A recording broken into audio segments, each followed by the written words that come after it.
Keeping these planes in the air takes enormous amounts of time and money. National Warplane Museum membership fees provide a good chunk of the financial support needed, but this, our air show, continues to be the main source of revenue. Money raised here enables us to buy and to fly these great planes of the past.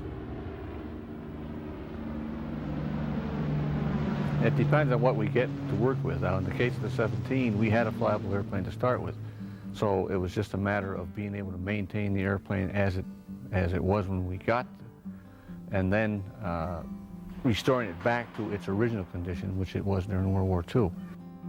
Ed Hopkins oversees the maintenance of all aircraft owned by the museum. It's due to him and a team of dedicated volunteers that our planes continue to climb into the sky and provide us with a glimpse of what it may have looked like 45 years ago. John Wessel and John Stenberg have worked on the B-17 Fuddy-Duddy for the past 2 years. Everybody's important. There's no such thing as a minor importance. Everybody was top. In fact, one of the best confidence builders in having your airplane fixed up right was to have the fellow that worked on it go for a ride with you. I've just always been interested in airplanes since I was a little kid, since I had my first ride in the Barnstormers plane when I was age of about 8. And when I went to college, we had a glider club, and I started flying gliders. And since that time, I've always been interested in airplanes. For every hour a warplane spends flying, there are many more spent on the ground in maintenance, and it is not cheap. Replacing one B-17 engine costs up to $25,000 and takes 50 man-hours.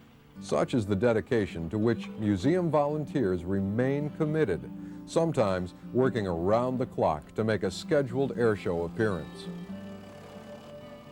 Well, I think it's just nostalgia with them, and the fact that these things are still going after 40-some-odd years. Some of these planes were only built to last for 5 missions. Their life expectancy was maybe a year on the aircraft themselves.